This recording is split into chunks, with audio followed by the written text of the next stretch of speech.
मेरे घर से बाजार 5 किलोमीटर है, मेरे घर से स्कूल 10 किलोमीटर है और मेरे घर से रेलवे स्टेशन 4 किलोमीटर है। हर तरफ घर ही घर हो गया, ऐसा नहीं लग रहा जैसे होम साइंस की क्लास चल रही है। तो बेसिकली ये नहीं है हमारे पास, पढ़ने हम साइंस ही लगे हैं और उसमें जो मेरा आज का टॉपिक है वो है मेरे पास मोशन।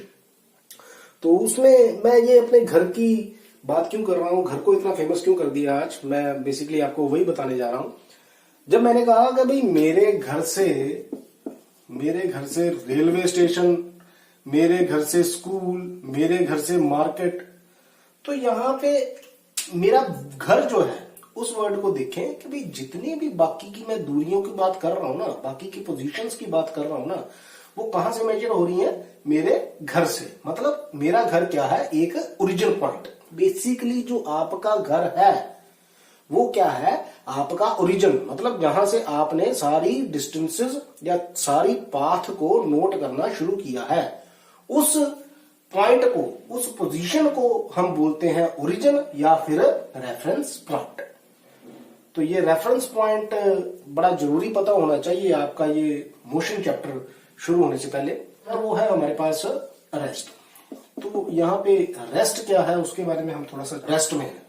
फॉर एग्जाम्पल मैं कहूं कि भाई ये मेरे पास एक ए बॉडी है और ये मेरे पास कोई बी बॉडी है, तो इस ए को मैं ओरिजिन मानता हूं या फिर रेफरेंस पॉइंट जो है वो मैं मानता हूं। ठीक ना? रेफरेंस पॉइंट कुछ भी हो सकता है, ये मत समझना कि भाई मेरा ही घर जो है वही रेफरेंस पॉइंट है। आपका घर, आपके घर का कोई कोना, आप जहां पे खड़े हैं वो कोई बेंच, कोई टेबल, कुछ भी रेफरेंस पॉइंट जो है वो आप चूज कर सकते हो कि भाई मैंने यहां से अपना सारी स्टडी जो है वो शुरू करनी है, यहां से अपने मोशन की, यहां से अपने रेस्ट की बात मैंने स्टडी करनी है। तो उस पॉइंट को हम बोलते हैं ओरिजिन या फिर रेफरेंस पॉइंट। तो मैंने यहाँ पे एक पॉइंट लिया है ए और वहां से एक और पॉइंट लिया मैंने बी। तो अगर तो लेटर से इसमें भी मैं इसको 3 मीटर कह देता हूं। अगर समय के बीतने से, टाइम के बीतने से अगर ये बी अपनी पोजीशन चेंज ना करे विद रिस्पेक्ट टू ए के विद रिस्पेक्ट टू ये अपनी पोजीशन चेंज ना करे, तो हम क्या कहेंगे कि भाई बी क्या है? रेस्ट में है with respect to A. For example इसे और थोड़ा इलेबोरेट कर लेते हैं। लेटर से 10 बजे ये बी यहीं पे ही है, 10:15 पे बी वहीं पे है, 10:30 पे बी जो है वो पोजीशन चेंज नहीं कर रहा। With the passage of time if the body does not change its position with respect to some reference point then the body will be said to be in rest. तो ये इसकी definition हो जाएगी कि भाई अगर समय के बीतने से अगर कोई बॉडी अपनी पोजीशन को चेंज नहीं करती है with respect to some reference point, तो वो बॉडी किस में हो जाती है? रेस्ट में। कुछ एग्जांपल्स आप ले सकते हो। जैसे मान लें आप यहाँ पे एक बुक रख जाए टेबल पे, तो अगर उसे कोई फोर्स ना लगे, उसे कोई उठाए ना, तो अगर आप अगले दिन भी आओगे तो वो बुक जो है वहीं की वहीं ही पड़ी रहेगी, वो कहीं मूव नहीं करेगी। तो हम क्या कहेंगे कि भाई बुक जो है वो क्या है? रेस्ट में है। यहाँ पे रेफरेंस पॉइंट कुछ भी मान लो आपने ब्लैक बोर्ड से कहा कि भाई बुक जो है ब्लैक बोर्ड से इतनी दूरी पे पड़ी हुई है और उसने ब्लैक बोर्ड से अपनी दूरी चेंज नहीं की, तो हम क्या कहेंगे कि भाई वो किसमें है? रेस्ट में है। अब सेकंड टॉपिक हमारा है मोशन। मोशन क्या होगा? फिर वही एग्जांपल ले लेते हैं। यहां पे फिर वैसे ही एक बॉडी ए है और एक बॉडी यहां पे बी है। अब लेटर से कि भाई ये फिर वही 3 मीटर कर लेते हैं। 10 बजे तो ये यहां पे है, 10 बजे ये यहां पे है, और जैसे ही ये 10:15 हुए ये बॉडी मान लो पहुंच गई यहां पे, 10:30 हुए ये बॉडी पहुंच गई यहां पे। अब आप देख सकते हैं ये अपनी पोजीशन को चेंज कर रहा है ना, ये बी ही है। टाइम के बीतने से बॉडी बी जो है वो अपनी पोजीशन को चेंज कर रही है with respect to reference point. तो हम कब कहेंगे कि भाई बॉडी जो है वो मोशन में है? If with the passage of time, if the body changes its position with respect to some reference point, then the body will be said to be in a motion. ये इसकी definition आ गई कि भाई अगर समय के बीतने से अगर बॉडी जो है वो हमारी मूव कर रही हो with respect to some reference point, तो वो बॉडी किसमें कहलाएगी? वो बॉडी जो है वो है मोशन में। इसको भी आप एग्जांपल से ले सकते हो। जैसे मैं यहाँ पे खड़ा हूं और यहां से कोई बाहर से क्लास से बाहर कोई निकल जाता है, यहां से बाहर से निकल जाता है कॉरिडोर से, तो वो क्या होगा, वो मेरे विद रिस्पेक्ट टू किसमें है, मोशन में। अच्छा, मैं रेस्ट और मोशन को ना एक और एग्जांपल से आपको एक और एग्जांपल दूंगा इसकी, रेस्ट और मोशन की। यहां पे हम बात करते हैं रेस्ट की, एक एग्जांपल देने लगा हूं।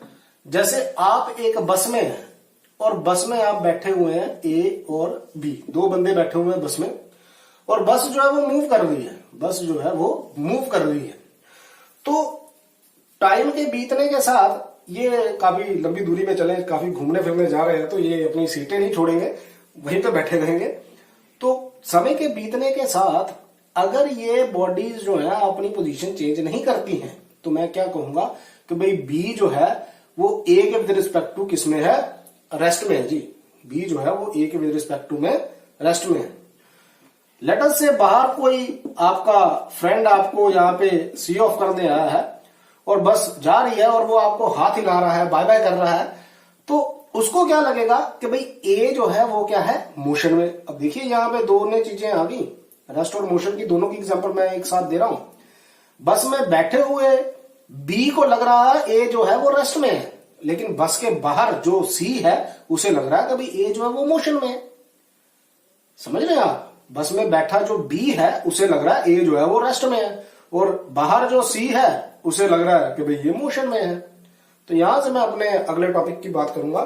तो हमारा अगला टॉपिक है rest and motion are relative terms.